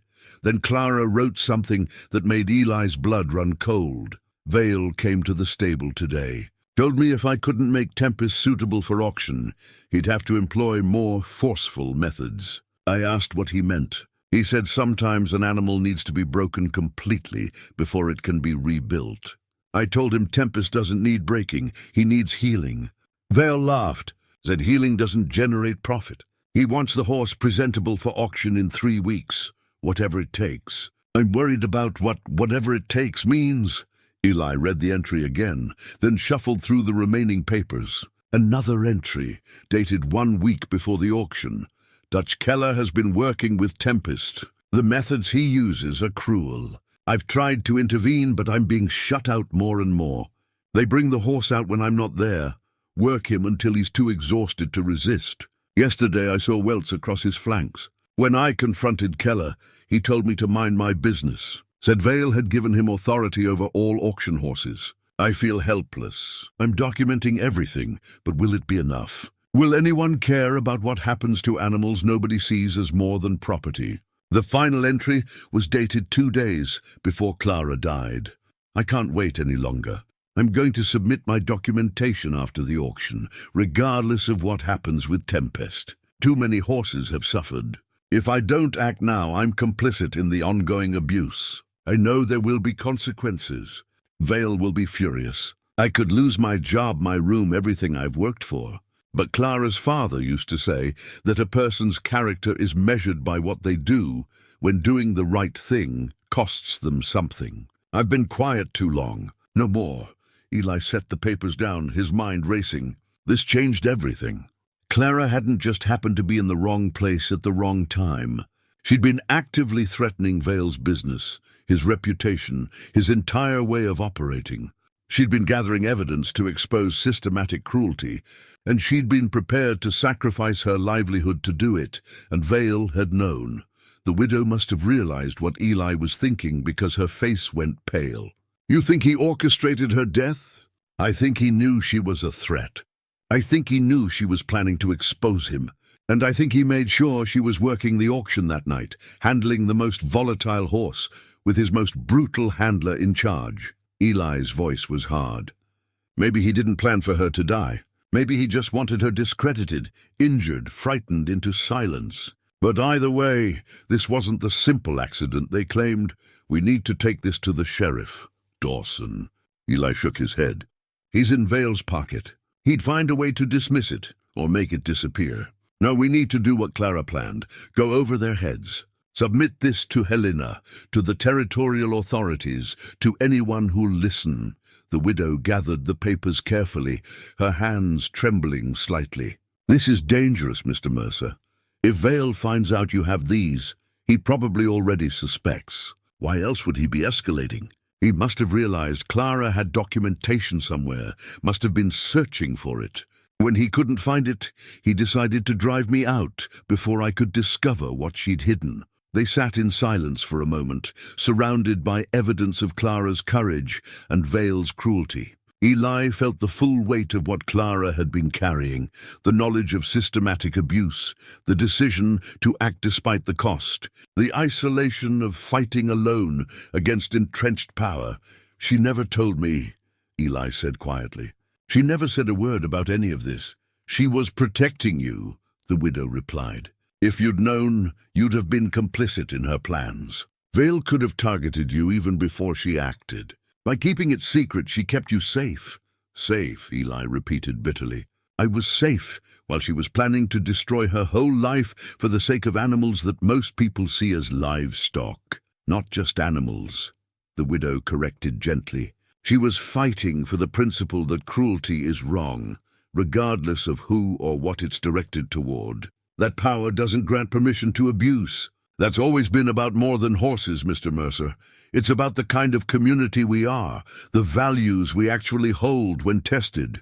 Eli stood, pacing the cramped space. His mind was working through implications, possibilities, next steps. The town meeting was in 10 days. If he could present this evidence, if he could show that Clara died not just protecting an animal, but in the act of exposing systematic abuse, it would transform the entire narrative. It would give concrete grounds for reform, for investigation, for holding Vale accountable, but it would also put a target on Eli's back in a way nothing else had. Vale would know that his entire operation, possibly his freedom, was at stake. Desperate men did desperate things. I need to make copies, Eli said. Multiple copies, stored in different locations. If anything happens to me, if these documents disappear, there needs to be backup. I can help with that, the widow said. I know people in other towns, people Vale can't reach. We'll send copies by courier tomorrow. But Mr. Mercer, you need to understand something. Once we do this, once we make these documents public, there's no going back. Vale will know you're the threat he feared. He'll come for you with everything he has. Let him come, Eli said, and he meant it. He was tired of being afraid, tired of being pushed. Clara had faced her fear and acted anyway. The least he could do was meet that standard. They spent the next hours organizing the documents, separating them into sets, making careful inventories. The widow found paper and ink, and Eli began the painstaking process of copying key entries. His handwriting wasn't as neat as Clara's, but it was legible, and he made sure every detail was preserved. As he worked, he thought about Clara sitting in her small room above the stable, documenting abuse by lamplight after long days of backbreaking work. She must have been exhausted, discouraged, uncertain whether her efforts would matter. But she'd persisted anyway, building a case entry by entry, convinced that truth eventually prevailed if you were stubborn enough to keep telling it. Near midnight, the widow left to get food and check that the store was secure. Eli remained in the storage room, surrounded by evidence of one woman's quiet rebellion against injustice. He picked up one of the drafts Clara had written to the territorial governor, reading her careful, formal language. I write to you not to complain about individual incidents, but to expose a pattern of systematic abuse that reflects poorly on our territory's values. Animals in our care deserve protection from cruelty. When we fail them, we fail ourselves, abandoning the principles of compassion and decency that should define civilized society. I ask not for punishment alone, but for structural reform, regulations that prevent abuse, enforcement mechanisms that hold the powerful accountable, recognition that kindness is not weakness but strength. Eli folded the letter carefully. Clara had been writing about horses, but she might as well have been writing about herself, about all the people ground down by a system that valued profit over humanity. She'd seen the connection between how a society treated its most vulnerable, human or animal, and what that society truly believed, and she'd decided to fight. Knowing it might cost her everything, she'd been right about the cost. But she'd also been right about the principle. And now Eli had the proof, the documentation, the evidence to make her fight mean something beyond her death. When the widow returned with bread and cheese, she found Eli still working. Determination written in every line of his face. I'm going to honor her plan, he told her. I'm going to submit these documents to every authority I can reach. And at the town meeting, I'm going to tell everyone exactly what Clara was trying to do and why she died. Not as speculation, but as documented fact. Vale will deny it all. Of course he will. But denials are harder when there's evidence. And Clara left us plenty of evidence. The widow nodded slowly. Then we better make sure we're ready. Because once you do this, Mr. Mercer, everything changes. This stops being about one woman's tragic death and becomes about corruption, abuse of power, and whether this town has the courage to clean its own house. Good, Eli said. It's about time. Outside, Brass Valley slept in its usual routines, unaware that everything was about to shift. In 10 days, the town meeting would happen. In 10 days, Clara's documentation would be made public. In 10 days, Thomas Vale would face accountability for the first time in his life. And Eli Mercer, the poor cowboy who'd come to town with nothing but grief and determination, would finally keep the promise he'd made to a dying woman, to make sure they never forgot why. The week before the town meeting moved like a gathering storm, pressure building, air electric with anticipation, everyone sensing that something significant was about to break. Eli worked with methodical precision, copying documents, securing them in multiple locations, and quietly spreading word about what he'd discovered. The widow proved invaluable. Using her network of contacts throughout the territory, she arranged for copies of Clara's documentation to be sent to the territorial governor, the Humane Society office in Denver, and newspapers in Butte and Helena. Each package went with a carefully worded letter explaining the circumstances of Clara James's death and the systematic abuse she'd been trying to expose. Even if Vale somehow stops you at the meeting, the widow explained. These documents are already in transit. The truth is out there now, beyond his reach. But Vale was not idle. He seemed to sense that something had shifted, that Eli possessed leverage beyond mere moral righteousness. The threats intensified.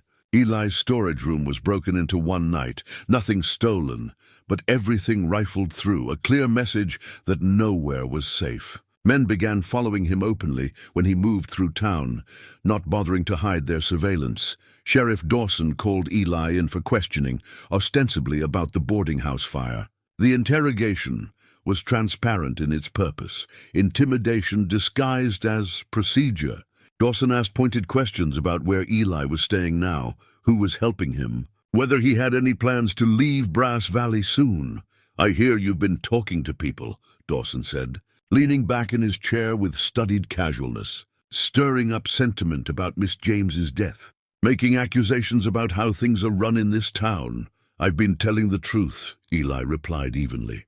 "If that stirs up sentiment, maybe the problem isn't with the telling. The problem, Mr. Mercer, is that you're causing trouble for good people based on assumptions and emotion. Thomas Vale has contributed more to this town than you'll ever know. He employs half the people in Brass Valley, directly or indirectly.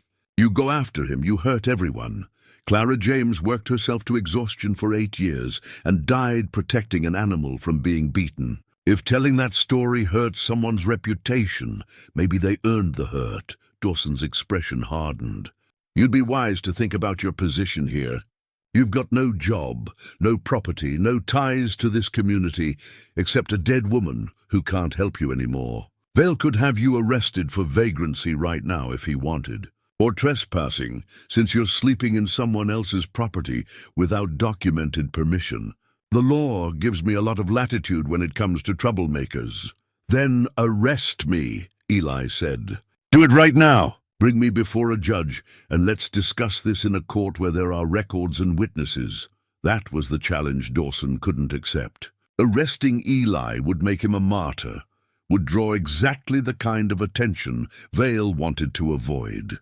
The sheriff's power lay in implicit threats, not explicit action.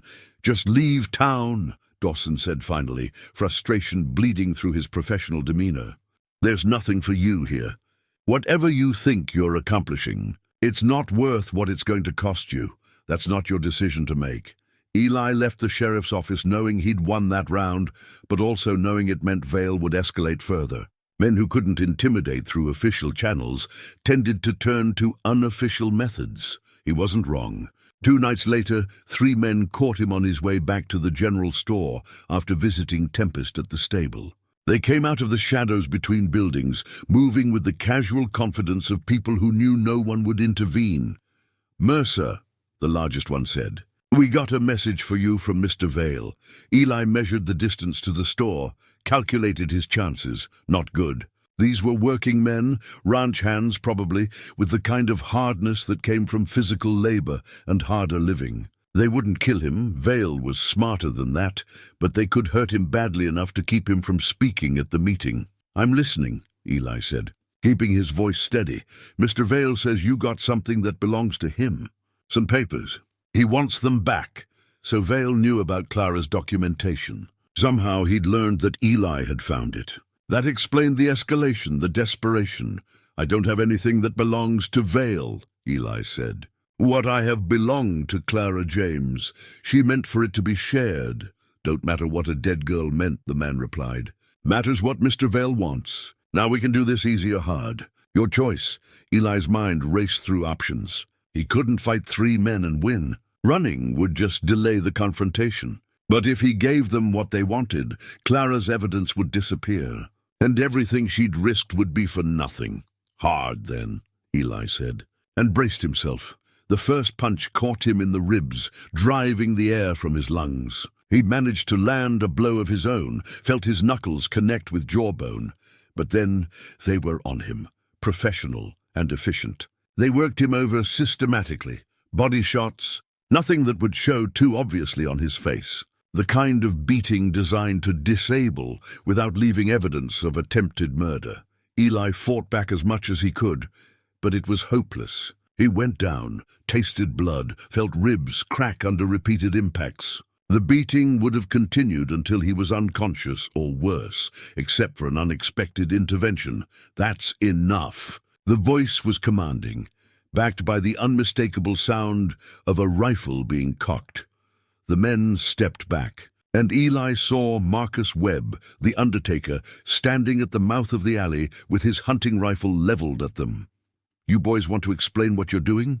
Webb asked mildly, but there was steel underneath the politeness. "Private business," the leader said, but he was backing away now, his companions following. "Looks like assault to me." "Sheriff might have questions about that."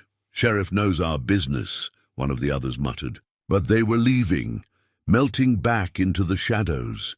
Webb kept the rifle raised until they were gone, then lowered it and helped Eli to his feet. Every movement sent spikes of pain through his ribs, and he was pretty sure at least 2 were broken. "Thank you," Eli managed. "Don't thank me yet. We need to get you somewhere safe, and we need to do it now. Those men will be back, or worse ones will come. Vale's not playing games anymore." Webb helped Eli to his workshop behind the funeral parlor, a place that served as both living quarters and professional space. He cleaned Eli's cuts, bound his ribs with practiced efficiency, and made him drink water mixed with willow bark for the pain. "You're hurt bad, but nothing life-threatening," Webb said. "You're lucky I happened to be walking back from visiting a client's family. Another few minutes and they'd have done real damage. How did Vale find out?" Eli asked through gritted teeth. "How did he know I had Clara's papers?" "Small town. Information leaks. Someone saw you and the widow going through documents, or someone noticed the packages being sent out. Could be anything." Webb sat down heavily. "The real question is what you do now. You're in no shape to stand in front of the town meeting. You can barely stand at all. I'll heal enough by then." "Maybe, but even if you do, Vale's made it clear he'll do whatever it takes to stop you. Next time might be worse than a beating." Eli thought about Clara, about how she'd faced her fear and acted anyway, about how she'd documented abuse for months, knowing the risk, doing it anyway because it was right. "I have to try," he said. "I made a promise." Webb studied him for a long moment. "You really loved her, didn't you?" "I barely had time to tell her so, but yes." "I loved her.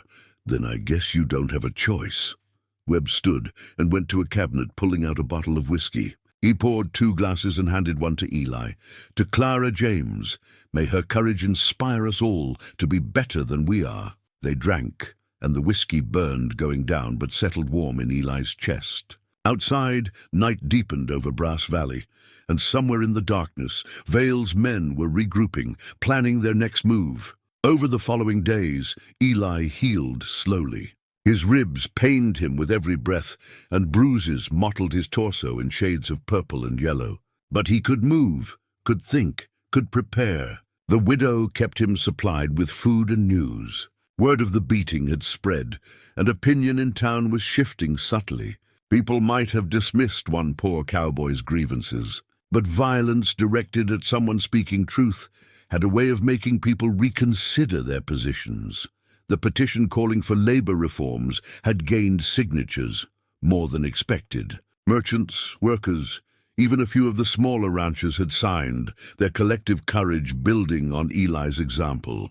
They wouldn't speak openly yet, but they'd put their names to paper. And that was something. 3 days before the meeting, a package arrived at the general store addressed to Eli. The widow brought it to him, her face concerned. "It came by courier from Helena," she said. "Official seal on it." Eli opened it carefully. Inside was a letter from the territorial governor's office, acknowledging receipt of Clara's documentation and informing him that an official inquiry had been opened into livestock treatment practices in Brass Valley. A territorial marshal would be arriving within the week to conduct investigations. It was the validation Eli had barely dared hope for. Clara's evidence had reached the right people, and they were taking it seriously. Even if Vale somehow prevented Eli from speaking at the meeting, even if he succeeded in burying the local story, the territorial government was now involved. "She did it," Eli said, his voice rough with emotion. "Clara actually did it. She exposed him." The widow read the letter over his shoulder, and he could hear her quiet sob of relief and grief. "She won, Mr. Mercer. She's gone, but she won." "Not yet," Eli said. "This opens an investigation, but investigations can be stalled.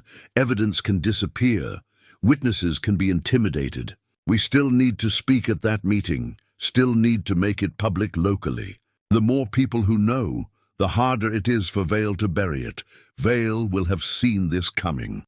He must know his time is running out, which makes him most dangerous right now. He's got nothing to lose. They were right to be worried.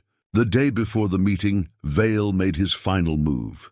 He called an emergency town council session and pushed through a resolution cancelling the public meeting, citing concerns about civil unrest and potential violence. Mayor Cartwright, thoroughly cowed, signed the order without protest, but Vale hadn't counted on the coalition that had been building quietly. When news of the cancellation spread, people were outraged. The petition organizers gathered at the general store, debating what to do. Widow Brennan stood at the center, organizing planning.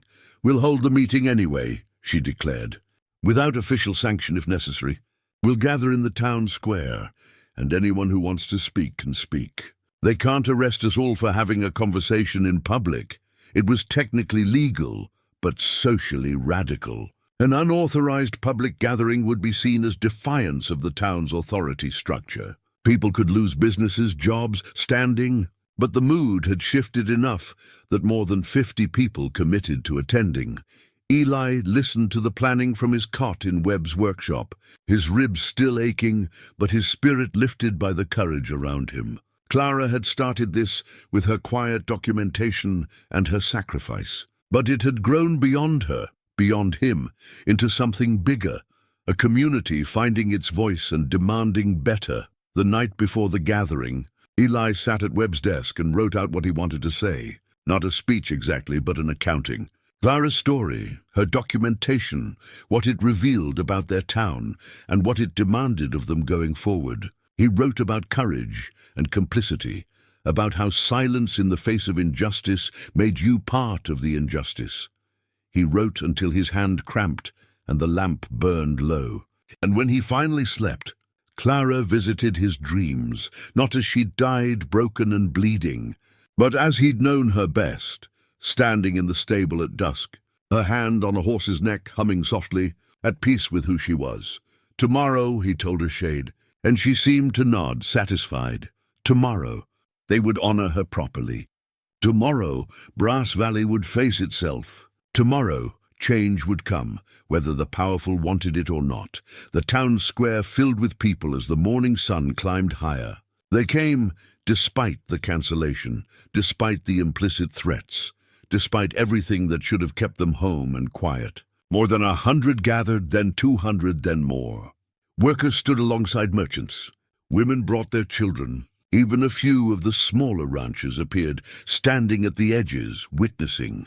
Eli arrived with Marcus Webb, moving carefully because of his ribs. He carried Clara's documentation in a leather satchel, along with the letter from the territorial governor's office. The physical evidence of everything he needed to say. A makeshift platform had been erected in the center of the square, just a wagon bed, but it served. Widow Brennan stood there, organizing speakers, managing the growing crowd. When she saw Eli, her face showed relief mixed with concern for his obvious injuries. "Can you do this?" she asked quietly. "I can do this." Sheriff Dawson appeared at the edge of the square with several deputies, their presence an unspoken threat. But they made no move to disperse the gathering. Too many people, too many witnesses. Any overt suppression would only prove the protesters' point about power being wielded unjustly. Mayor Cartwright arrived next, flanked by council members, including Thomas Vale.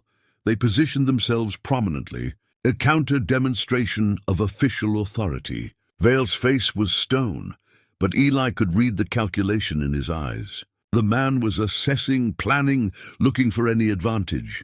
Widow Brennan stepped onto the wagon bed and called for attention. The crowd quieted gradually, parents shushing children, men removing their hats. "Thank you all for coming," the widow began, her voice carrying across the square. "This gathering may be unauthorized, but it is necessary. 2 weeks ago, we lost Clara James. The official account calls her death a tragic accident. But accidents don't happen in a vacuum. They happen because of choices. Choices about how we treat each other, how we treat the creatures in our care, how we value life versus profit. She paused, letting her words settle. Today we're here to tell Clara's full story, to examine not just how she died, but how she lived, what she fought for, and what her sacrifice reveals about this community. Some of you won't want to hear this. Some will find it uncomfortable, but discomfort is how we grow. Truth is how we heal. She gestured to Eli. Eli Mercer knew Clara. He loved her. And he's discovered things about her death that we all need to hear. Mr. Mercer. Eli climbed onto the wagon bed, every movement deliberate against the pain in his ribs. He stood before the crowd, his community now, whether they wanted him or not, and felt the weight of Clara's gloves in his pocket. He began simply, his voice steady. My name is Eli Mercer. 6 months ago, I came to this town with nothing but a horse and a past I was running from. Clara James gave me a reason to stop running. She showed me what it looked like to maintain your dignity in a place determined to strip it away. She worked harder than anyone I've ever known. Asked for nothing, gave everything. He pulled out her work gloves, holding them up. These belonged to Clara. She wore them every day, caring for horses that most people in this town treated as property or profit. But Clara saw them as living creatures deserving of respect. She documented their treatment in detailed records. And what she found, what she planned to expose before she died, was systematic abuse. A murmur went through the crowd. Vale stepped forward, his voice cutting across the square. This is slander. You can't prove any... I can prove all of it, Eli interrupted, pulling papers from his satchel. Clara kept meticulous records. Dates, times, specific incidents of animal abuse, names of handlers who used excessive violence, horses injured or killed through mistreatment. She documented it all, planning to submit it to territorial authorities after the auction. He held up the letter from Helena. Those authorities have responded. An official investigation has been opened. A territorial marshal will arrive this week to conduct inquiries. This isn't speculation anymore. This is fact. The crowd's energy shifted. Surprise, vindication, anger all mixing together. People turned to look at Vale, whose face had gone pale beneath his tan. Clara was going to testify against systematic cruelty, Eli continued. She was going to expose practices that many in this town preferred to ignore. And on the night of the auction, she put herself between violence and a terrified animal. The whip that killed her was wielded by Dutch Keller, a man known for brutal methods, working for Thomas Vale. It was an accident, Vale shouted, his composure cracking. The girl interfered when she shouldn't have. The girl had a name, Eli said, his voice rising. Clara James. And she died trying to stop cruelty that had been allowed to flourish because profit mattered more than compassion. Because people like you valued money over mercy, Sheriff Dawson moved forward, hand on his pistol. Mr. Mercer, you're making serious accusations, with serious evidence to back them up. Eli gestured to the papers. It's all here. Every incident Clara documented, every pattern of abuse. The territorial government takes this seriously, even if local authorities don't. The question now is whether this community will face what Clara tried to show us, that how we treat the vulnerable, human or animal, defines who we are. The silence that followed was profound. Every eye in the square fixed on Vale, watching his reaction, measuring his response against Eli's accusations. The rancher stood rigid, his jaw working, clearly wrestling with how to counter testimony backed by documentation and official investigation. These are the ramblings of a bitter man, Vale finally said, his voice strained. A drifter with no stake in this community, trying to destroy reputations based on the notes of a woman who, God rest her, was known to be overly sentimental about animals. This is character assassination, pure and simple. Then explain the territorial investigation, someone called from the crowd. Explain why Helena is sending a marshal if there's nothing to the accusations. Vale rounded on the speaker. Politics. Outside interference in our affairs. They want to regulate how we do business. Impose restrictions that will cripple our economy. This whole thing is a pretext for government overreach, but his words rang hollow now. Too defensive, too calculated. People were remembering things, incidents they'd witnessed, stories they'd heard, small cruelties they'd excused as necessary or normal. Clara's documentation was giving context to their own uncomfortable memories. A ranch hand stepped forward, hat in his rough hands. "I worked for Mr. Vale 3 years ago. I quit because of how the animals were treated. Mr. Keller broke a mare's leg because she wouldn't load into a trailer fast enough. Said it was cheaper to put her down than waste time coaxing her. I tried to object, and I was fired that day." The admission opened floodgates. Others began speaking, cautiously at first, then with growing confidence. A stable hand from the auction house described horses kept in cramped conditions without adequate water. A freight worker talked about animals transported without rest, driven to exhaustion for the sake of schedule. Each testimony built on the last, creating a picture of systematic disregard for animal welfare. Vale's face darkened with rage. "You're all ungrateful. I've provided jobs, brought money into this town, built businesses that support your families.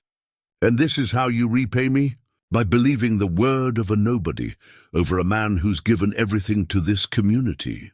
"You've taken more than you've given," Widow Brennan said quietly, but her voice carried. "You've profited from other people's labor, from animals' suffering, from a system that protected your interests while grinding down everyone else." Clara saw that clearly. She documented it because she believed in accountability, and she died because she had the courage to act on her convictions. Eli pulled out one final document from his satchel, Clara's last journal entry, the one written 2 days before her death. His voice roughened as he read her words aloud. "I can't wait any longer. I'm going to submit my documentation after the auction, regardless of what happens. Too many horses have suffered. If I don't act now, I'm complicit in the ongoing abuse. I know there will be consequences. Vale will be furious. I could lose my job, my room, everything I've worked for. But my father used to say that a person's character is measured by what they do when doing the right thing costs them something. I've been quiet too long. No more." His voice broke on the last 2 words. The crowd was silent, many wiping at their eyes. Even hardened cowboys looked away, moved by the simple courage of a woman they'd barely noticed when she lived. Clara knew what standing up would cost her, Eli said. She did it anyway. And now we have to decide, do we honor that courage by demanding change, or do we go back to the way things were, pretending we never heard this truth? Mayor Cartwright stepped forward, his face conflicted. For years, he'd balanced town interests, avoided difficult decisions, maintained peace by never challenging power. But something in the crowd's energy, in the weight of accumulated testimony, seemed to shift his calculation. "Mr. Vale," Cartwright said slowly, "I think you need to step down from the town council pending the territorial investigation. These allegations are serious, and your continued presence creates a conflict of interest. You can't be serious. I'm entirely serious. Furthermore, I'm calling for an emergency council meeting tomorrow to draft new animal welfare regulations. We should have done this years ago.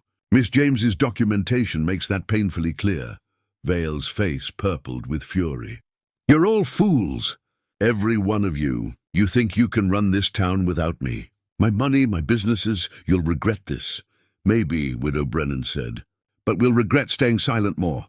Clara James taught us that. The crowd murmured agreement, and Vale must have seen it in their faces, the shift that meant his power had cracked irreparably. He turned and strode from the square, his remaining loyalists trailing behind. But most people stayed, gathering closer to the wagon bed, ready to discuss what came next. Sheriff Dawson approached Eli, his expression unreadable. "Mr. Mercer, I need to see that documentation." "Official evidence for the investigation," Eli handed over copies willingly. "I've sent duplicates to Helena and other locations. This isn't something that can be buried anymore." Dawson nodded slowly. "For what it's worth, I should have listened better when you first spoke up. Should have investigated rather than dismissed. That's on me. It wasn't a full apology, but it was acknowledgement. In a town where admitting error was seen as weakness, it was something. The gathering continued for hours, people sharing stories, making plans, drafting proposals for reform. The widow organized it all with practiced efficiency, channeling grief and anger into productive action. Committees formed to address labor conditions, animal welfare, worker safety. The petition for reforms was signed by dozens more, including several people who'd been afraid to add their names before. As the sun began its descent, casting long shadows across the square, Eli stood beside the wagon bed, exhausted but at peace. He'd kept his promise to Clara. Her truth had been told, her courage honored, her sacrifice given meaning beyond tragedy. Marcus Webb approached, handing Eli a cup of water. "You did it." "You actually did it." "We did it," Eli corrected. "Clara did it." "I just made sure people heard. That's more than most would do. More than this town deserved, probably." Eli thought about that. "Maybe, but Clara believed we could be better. She died believing it. Seems like the least we can do is try to prove her right." As the crowd finally dispersed, people passed by Eli, offering quiet thanks, touching his arm in solidarity, acknowledging what he'd risked. Some apologized for their earlier silence. Others promised to testify when the marshal arrived. The coalition Clara had unknowingly started was now fully formed, committed to transformation. Eli clutched her gloves one final time before tucking them carefully back in his pocket. He could almost feel her approval, could almost hear her voice on the evening wind. The battle wasn't finished. Investigations would take time, reforms would face resistance, change would come slowly. But the tide had turned. Clara's last breath, spent protecting a frightened horse, had somehow sparked something that would outlive them both. And that, Eli thought, was worth everything it had cost. 3 months later, Brass Valley looked much the same from a distance. The same mountains framed the valley, the same dust swirled down the main street, the same buildings stood in their familiar rows. But beneath the surface, everything had changed. The territorial marshal had completed his investigation, and his report confirmed everything Clara had documented. Thomas Vale faced charges of animal cruelty and obstruction of justice. His businesses were being sold off to pay fines and legal fees, and several of his former employees had been called to testify.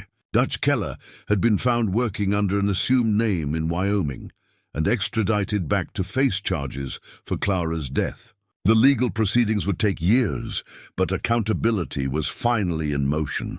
More importantly, the town had passed comprehensive reforms. New regulations governed animal treatment, with regular inspections and real penalties for violations.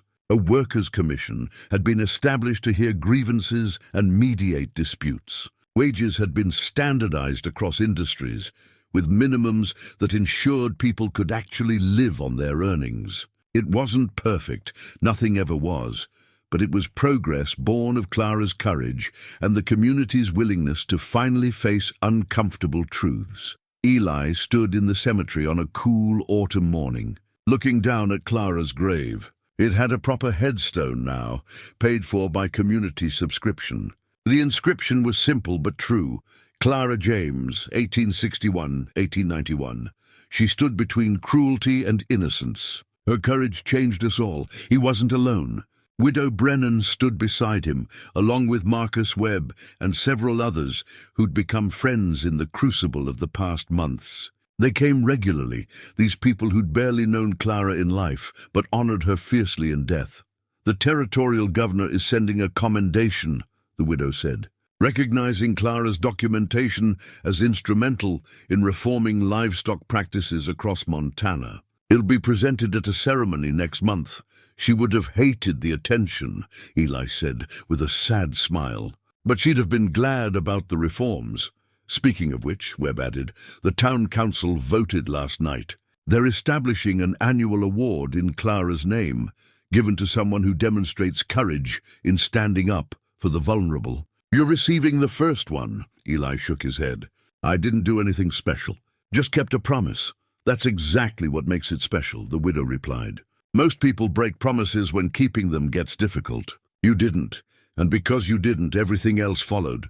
They were quiet for a moment, the wind moving through the grass around the graves. Then Eli reached into his coat and pulled out Clara's work gloves. He'd carried them every day since her death, a talisman and a reminder. But it was time to let them rest. He knelt and placed the gloves at the base of the headstone, his fingers lingering on the worn leather one final time. I kept my word, Clara. They remember.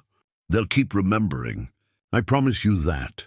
Standing, he felt something release in his chest, not grief exactly, because that would never fully leave, but the desperate urgency that had driven him for months. He'd honored her memory, fought her fight, ensured her sacrifice mattered. The weight of that promise, carried so intensely, could ease now into something gentler. What will you do now? Webb asked as they walked back toward town. Stay in Brass Valley or move on? Eli had been asking himself that same question. For so long, his life had been defined by movement, by leaving places before they could hold him. But Clara had changed that. She'd shown him what it meant to put down roots, to care about a place enough to fight for its soul. I'm staying, he said. Someone offered me a job managing the livery stable. Horace Petty decided to retire, said he wanted someone who actually cared about the animals, not just the income. I accepted, the widow smiled. Clara would like that. Her work continuing in good hands, and Eli added, a bit hesitant, I'm buying that piece of land Clara wanted. The one she was saving for. It's for sale. And I've got enough now with the job and some money Clara's documentation earned through the Territorial Reward Program. I'm going to build what she dreamed of. A small place for training horses right, treating them with the respect they deserve. I'm calling it Clara's Rest. That's perfect, Webb said quietly. That's exactly right. They reached the main street, and Eli paused, looking at the town that had become his home through struggle and loss and hard-won transformation. People nodded as they passed, no longer the hostile glares or fearful avoidance of before. He'd earned their respect, but more than that, he'd earned his own. He'd stood for something when standing had cost everything. He'd kept faith with a woman who deserved his faith. The stable was waiting, with horses that needed care. Tempest was still there, thriving under Eli's attention. The stallion's trust slowly rebuilding. Other animals, too, all receiving the kind of treatment Clara had always believed they deserved. And on the edge of town, a piece of land waited for dreams delayed but not abandoned. Eli thought about Clara often, her quiet strength, her gentle humor, the way she'd moved through the world with dignity intact, despite everything that tried to diminish her. He thought about her last words, asking him to make sure people remembered why. He'd done that. But more than remembering, people had changed. They'd grown. They'd become the community Clara had believed they could be, even when they hadn't believed it themselves. That night, Eli sat on the porch of his small rented room above the stable, Clara's old room, actually, which felt appropriate somehow. He watched the stars emerge one by one, scattered across the vast Montana sky, and felt a peace he'd never quite known before. He'd come to Brass Valley empty, running from a past he couldn't face. He'd found love brief and beautiful and transformative. He'd lost it in the most painful way imaginable. But through that loss, he'd found purpose, community, and a reason to finally stop running. Some acts of courage reveal the cowardice in everyone watching, he thought, remembering his own words from that first speech. Some sacrifices force a whole town to face what they've become. Clara had done that with her life and her death. She'd held up a mirror, and instead of looking away, people had finally seen themselves clearly, and in seeing clearly, they'd chosen to change. Eli pulled out his mother's old letter, the one that had traveled with him for 15 years. He read her words again about how running from hard things didn't make them easier, just meant you carried them longer. She'd been right. Clara had taught him that standing still, standing firm, was the bravest thing of all. Tomorrow, he'd start work at the stable. Next week, he'd sign papers on Clara's land. Next month, he'd accept an award he didn't feel he deserved. And every day after that, he'd wake up and choose to stay, to build, to honor the woman who'd shown him what courage looked like. The wind moved through the valley, carrying the scent of autumn grass and distant rain. Somewhere in that wind, Eli imagined Clara's voice, approving and proud. He closed his eyes and listened, and for just a moment, everything was exactly as it should be. A life had ended in that auction hall. But something else had been born, a commitment to justice, to dignity, to the radical idea that how we treat the vulnerable defines who we are. Clara James had believed that deeply enough to die for it. Eli Mercer would live for it every day, for the rest of his life. That was the promise he'd keep forever, not just to remember, but to carry forward. To make sure that Clara's last breath, spent protecting a frightened horse from violence, would echo through generations as a reminder of what true courage demands. And in a small town in Montana, beneath vast skies and ancient mountains, that echo would continue long after all the players in this drama had turned to dust. Some stories end, some transform into legend, and some, the truest ones, simply become part of the bedrock on which everything else is built. This was one of those stories. This was Clara's story, and it would never, ever be forgotten.